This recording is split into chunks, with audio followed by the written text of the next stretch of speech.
আজকের লাইভে আমার এক ছোট ভাই প্রশ্ন করেছে হচ্ছে যে সাকসেসে কখন বুঝবো, যে সাকসেস কখন বুঝবো, যে আই অ্যাম সাকসিড, জীবনের কোন মোমেন্টে এসে বুঝবো যে আই অ্যাম সাকসিড।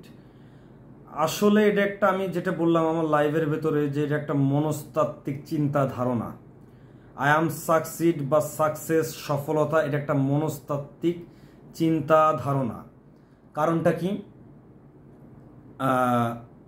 আপনি স্টেজ ওয়াইজ স্টেজ কিন্তু সফলতা চিন্তা করেন, যে আমি ম্যাট্রিকে A+ পাবো, তার জন্য অনেক লেখাপড়া করলাম, পরীক্ষা দিলাম, ভালোভাবে ম্যাট্রিকে A+ পেলাম, আপাত দৃষ্টিতে আই এম সাকসিড।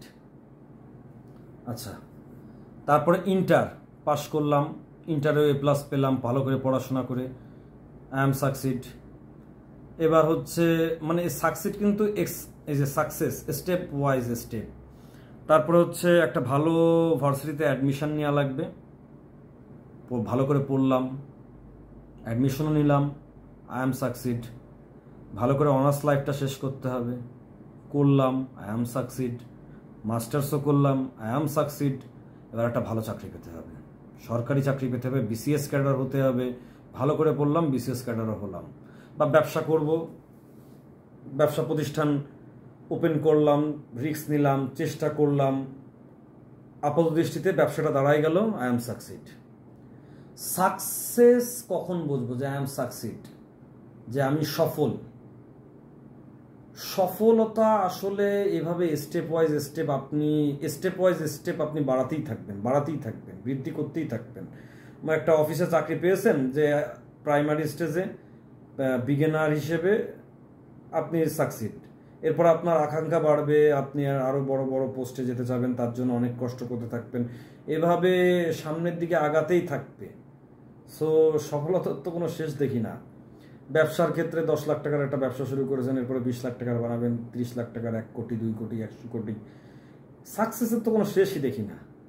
ঠিক আছে, এখন যদি বলেন যে আমি সাকসিড আপাত দৃষ্টিতে, ফিজিক্যালি, নট মেন্টালি, ফিজিক্যালি যদি বলি, যে একটা ছেলে মনে করেন অনার্স পাস করার পরে যদি একটা চাকরি পায়, সুন্দর একটা তার মনের মতন চাকরি পাই, তখন সে সাকসিড।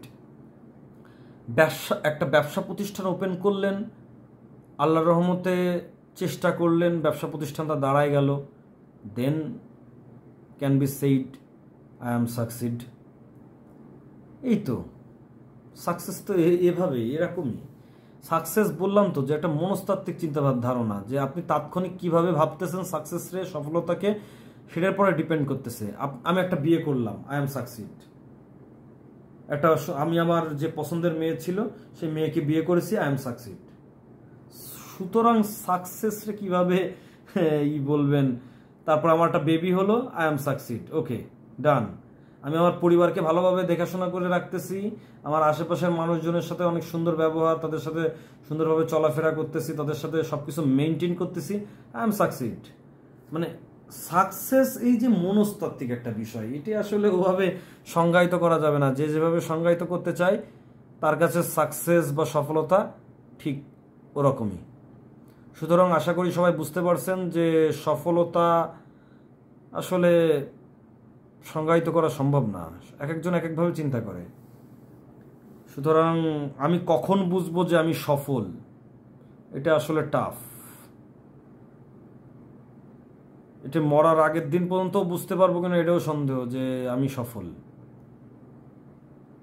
কারণ পুরোপুরি আসলে সফলতা, যেমন একজন দেশনায়কও যদি চায়, যে একজন রাষ্ট্রপ্রধান, যে আমি এই কাজটা এইভাবে করব, সে কি আসলে 100% ওটা করতে পারে? পারে না আসলে, তার ইচ্ছা থাকলেও পারে না।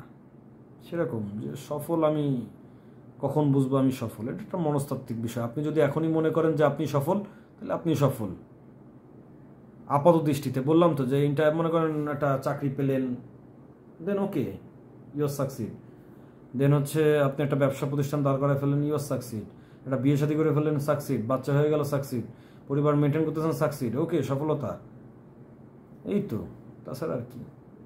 ওকে, ধন্যবাদ সকলকে, ভালো থাকবেন।